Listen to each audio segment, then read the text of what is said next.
Imagine the absolute pinnacle of ancient power.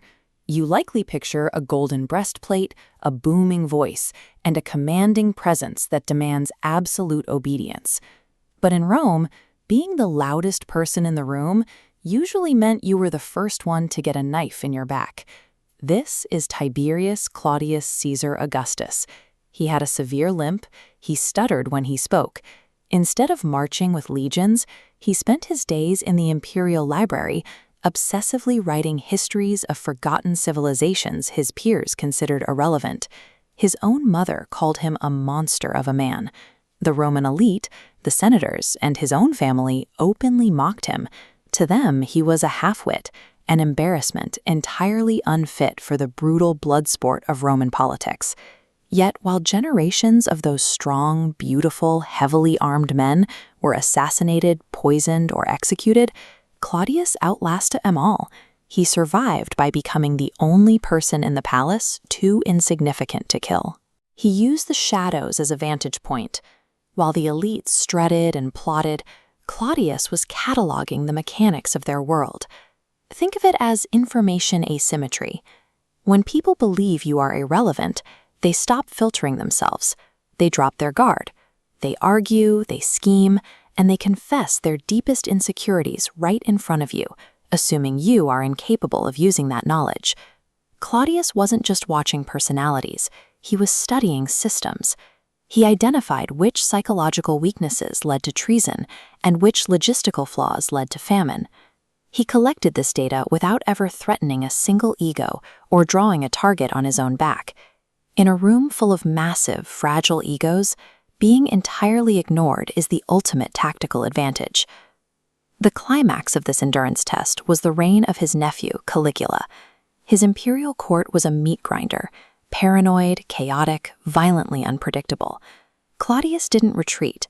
He stayed in the center of the danger, aggressively leaning into his persona. He actively played the bumbling fool, letting Caligula hurl insults and throw food at him to keep suspicion at zero. This requires immense psychological discipline. It is a practice of strategic patience. He had to bite his tongue and play the victim while he watched objectively lesser men tear the empire apart. True, enduring power demands the total suppression of your own ego. You have to let the vain, loud competitors exhaust themselves and shatter. Performative power always has an expiration date. When Caligula was assassinated by his own guards, Rome plunged into a terrifying power vacuum.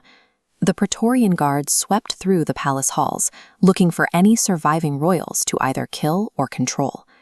Legend says they found the 50-year-old Claudius cowering behind a curtain. The guards needed a pliable puppet to maintain their own influence, so they pulled him out and declared the idiot emperor of Rome. But the joke was on them. They thought they were crowning a compliant fool. Instead, they handed absolute authority to the only man in the city who had spent 30 years analyzing why previous Roman systems had failed. When loud, flashy leadership burns out, the quiet, prepared observer inherits the void. The moment he held the ring of power, the stutter vanished. The limp became less pronounced.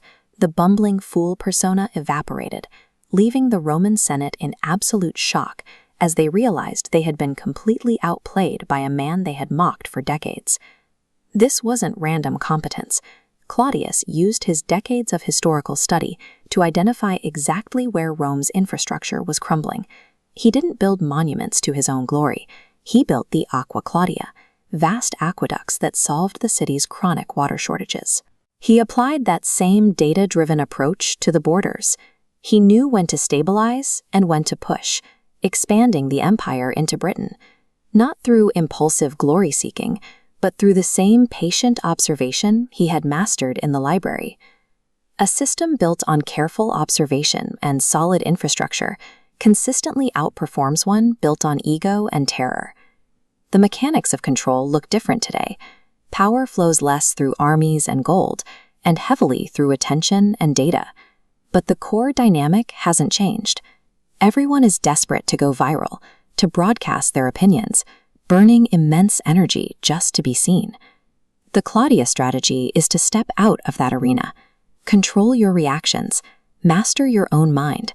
Cultivate the patience to stay perfectly still while your rivals speak too much and defeat themselves.